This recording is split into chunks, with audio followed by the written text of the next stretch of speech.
Assalamualaikum warahmatullahi wabarakatuh. My name is Amira Rashida bint Amir Rashid. We have assigned with a case study for material selection in manufacturing of surgical implant materials. So the topic that we have chosen is the total hip replacement. A total hip replacement or THR is a surgical procedure to replace both damaged surfaces of hip joint with prosthetic substitutes. This surgery can be performed as a total replacement or hemi-replacement, which is half replacement surgery. THR consists three main components, which are the acetabulum cup, the femoral component, and the articular interface. To select the best material, we have to do material selection process, and the first step is translating the data into the design requirement table. So this is our design requirement table, consists of function, constraint, objective, and free variable. As mentioned before, the function is to reduce the pain and increase the mobility. So we came out with the constraint of the material must be compatible, high corrosion resistant, high wear resistant, high fatigue strength, and also good fracture toughness. Our objective are to maximize the tensile strength while minimize the cost and minimize the density. And our free variable is choices of material. Next, we had to perform the material performance index based on the formula in the screen. From the formula, we gain the selected material and translate into the graph of tensile strength versus price and tensile strength versus density. So this is the explanation of the selected material, which are cobalt chromium, stainless steel, titanium, titanium cobalt, and zirconia bioceramic. The second step in the material selection process is screening, where we screen out the selected material using the constraint. We list out the properties and attributes of material and screening using the constraint as shown in the screen. Therefore, from the 5 selected material, we decide to eliminate 2 material, which are zirconia bioceramic and pure titanium. Zirconia bioceramic is eliminated due to it has low fracture toughness and low wear resistance, while pure titanium is eliminated due to it has low fatigue strength and poor resistance. Therefore, the suitable material are cobalt chromium, stainless steel, and titanium cobalt. The third step is ranking, where we rank the material candidates based on the range score 1 until 3, where 1 is the lowest and 3 is the highest. As you can see in the table, cobalt chromium and titanium cobalt share the same score, which is 17, followed by stainless steel with 16. Therefore, we decide to eliminate stainless steel due to it has poor tensile strength even it has the lowest cost.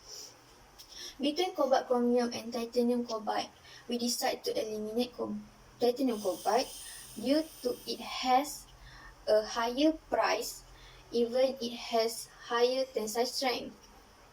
Therefore, the best performing material is cobalt chromium. The last step is the documentation of the material candidates. In conclusion, cobalt chromium has high tensile strength and good wear resistance. Meanwhile, stainless steel has the lowest tensile strength among the 3 material candidates. However, titanium and stainless steel has poor wear resistance compared to cobalt chromium. Therefore, we decide to choose cobalt chromium for our total hip replacement product. That's all from me. Thank you. Okay, Assalamualaikum and hi, my name is Muhammad Farizuddin bin Raihan Sharif. Today I'm going to talk about the manufacturing process selection strategy of total hip replacement. Okay, in doing this process selection, there are 4 steps involved. The first step is translation, the second step is screening, the third step is ranking, and the fourth step is documentation. Okay, in translation, we need to list down what is the function, constraint, objective, and also the free variable. The function is to fabricate total hip replacement part. The constraint is good tolerance to avoid defect of product, able to produce 3D shape, surface roughness and comparable to actual bone, and to minimize mess. The objective is to minimize cost, and the free variable is manufacturing process. Okay, for the second step, which is screening. Screening is done based on the CES software, which we will compare 5 manufacturing process to some properties, which is mass range, thickness, tolerance, and roughness. Okay, the processes needed to be processed with good accuracy. Next, the processes need to be able to produce 3D shape product. Okay, this graph from CES software shows the tolerance range of 5 manufacturing processes that we have chosen. Okay, from the graph that is shown by CES software, we have eliminated 2 manufacturing process, which is milling and grinding.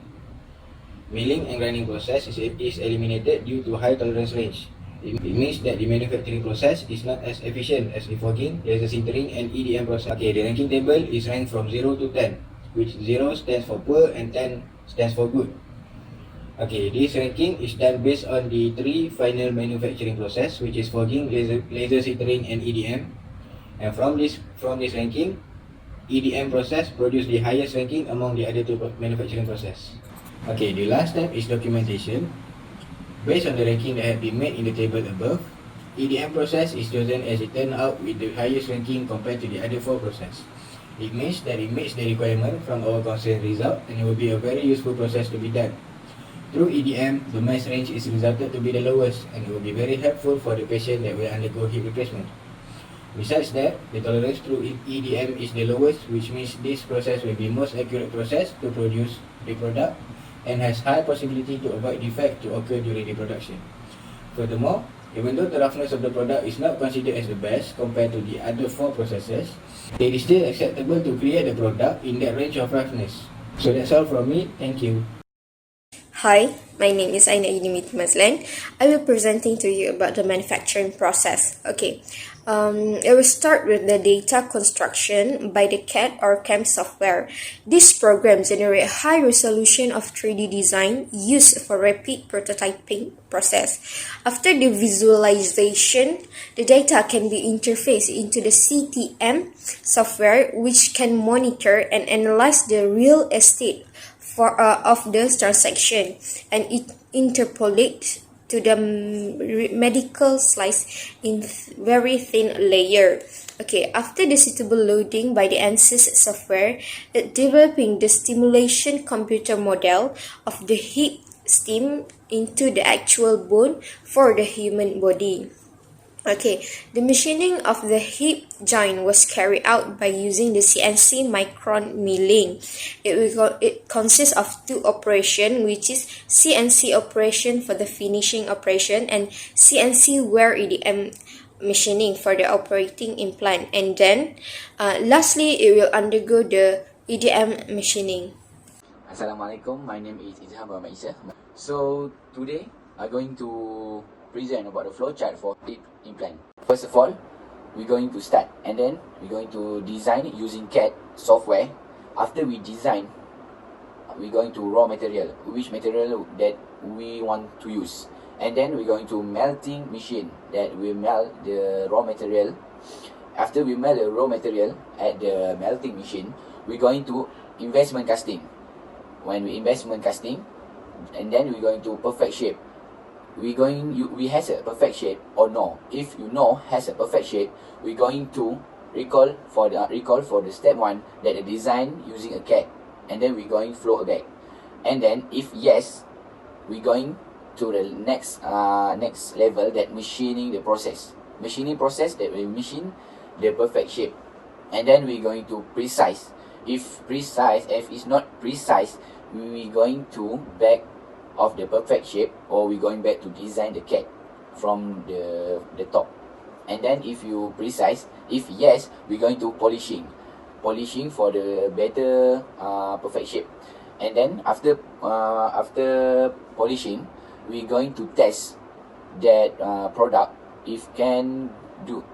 We're going to test the product is has a good product or no. If no, we're going to start for the first level using the design CAD software, or we're going to perfect shape, or we're going to preset. Okay, and then after we test and the product good to use and can be a good product, and then we go to hip implant surgery. And then that's all for the flow chart for hip implant. Thank you for watching. Okay, for the effect parameter, it is divided into 2 types of parameter, which called the material properties, and while the other one called the process parameter selection. Okay, for the material properties, it involved with the strength, wear resistance, weight, frictional force, and fracture toughness. And for the other one, which is the process parameter, it involved with the materials, stability, design, surface smoothness, and risk factor. Hello everyone, my name is Ravin Kumar, another like Mageshwaran. So today I'm going to talk about type of testings and standards and also the type of defects and also its countermeasures. Okay, as you can see, I have listed some of the testings and its standards. So first of all is hip stem fatigue testing. Actually, it contains the assessment of endurance characteristics and efficiency of stamped femoral components under the ISO of 7206-4 partial and total hip joint replacement. It also includes ASTM F1440, ISO 7206-4 and also ISO 7206-8 and ASTM F2068. The hip stem is immersed in bone cement in this test to a depth. Now the second thing is femoral fatigue testing. ISO of 7206-6 implants for surgery and partial and full hip joint prosthesis, part 6. So this standard is to measure endurance properties and performance specifications. The next testing will be femoral neck fatigue testing. It involves ISO of 7206-6 standard. The part of stem is completely embedded in the potting medium. And the last one is femoral head or stem testing. The head part will not disengage with the femoral stem. There are also other type of testings involved in this hip joint replacement. Okay, our next part is type of defects. There are 4 types of defects I have listed in this slide. The first one is intact acetabular rim defect, and the second one is non-contact acetabular rim defect below than 10 mm, and then the third one is non-contact acetabular rim defect exceeds 10 mm, and the last one is pelvic discontinuity defect. For the type of defects, there has been some countermeasures taken. For the first type of defect is circumferential fresh fit and impact bone grafting. For the type 2 of defect is augmentation and anatomical reconstruction of the center of rotation. And for the non-contact acetabular rim defect, the superlateral isolated defects, and it should be added to the structure in order to bridge the defect. And for the last one, which is pelvic discontinuity defect, ample bone stock remains to make a staple bridge. So these are the countermeasures that has been taken for the defects. So that's all from me. Thank you.